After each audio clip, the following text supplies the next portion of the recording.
குபேப் என்று சொல்லக்கூடிய ஒரு நபித்தோழர். இந்த குபேப் அவங்க இது நீண்ட செய்தி, அதுல ஒரு தேவையான பகுதியை மட்டும் சொல்றேன். இவங்க என்ன செய்யறாங்க, எதிரிகள்கிட்ட மாட்டிக்கொண்டாங்க. அந்த எதிரி அவரை கொலை செய்ய போறாங்க. உயிர் போக போகுது, உயிர் போற தருணம். இது மாதிரி அவர் நிலையில அவர் அடைக்கப்பட்டு ஒரு வீட்டில் இருக்கிறார். இப்ப இந்த நேரத்துல அந்த எதிரிகளும் இருக்கிறாங்க, குபேபும் இருக்கிறாங்க. குபேபுடைய கத்தியில ஒரு சவர கத்தி இருக்கு.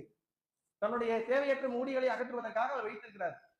இப்ப இந்த நேரத்துல என்ன செய்யுதுன்னா, அந்த எதிரிகளுடைய கூட்டத்திலிருந்து ஒரு பிள்ளை, சின்ன பிள்ளை அப்படியே தவந்து தவந்து போய் குபேபுடைய மடியில போய் உட்கார்ந்துட்டு, அவர் நினைச்சிருந்தா அந்த குழந்தை மேல கத்தியை வச்சு தப்பிச்சு போயிருக்கலாம். அப்படி போலாம் தானே, குழந்தை மேல கத்தியை வச்சுட்டு நீ விட்டு, இல்லைன்னா உன் பிள்ளைய கொலை செஞ்சிருவேன் அப்படின்னு சொல்லியிருக்கலாம். ஆனா இஸ்லாம் அதை அனுமதிக்கல. யார் தப்பு செய்யறாங்களோ அவங்களதான் தண்டிக்கணும், யார் குற்றவாளியோ அவங்களதான் நம்ம காயப்படுத்தணும்.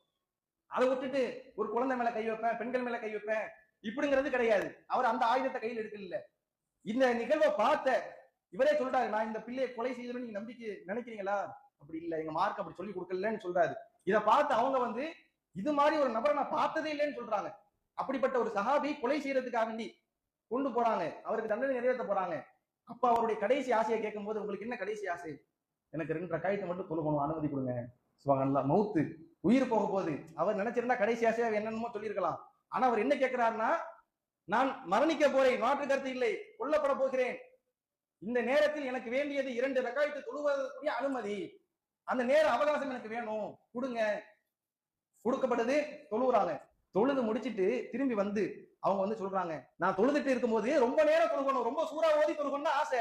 ஆனா அப்படி தொழுதன்னா நீங்க மௌத்துக்கு பயந்துட்டு தான் இவர் இப்படி நீட்டாருன்னு நீங்க தப்பா நினைச்சிருக்கீங்கல்ல, அதனால நான் என் தொழுகையை சுருக்கிட்டேன் என்று சொல்றாங்க. அதுக்கப்புறம் அவர் கொல்லப்படுறாரு.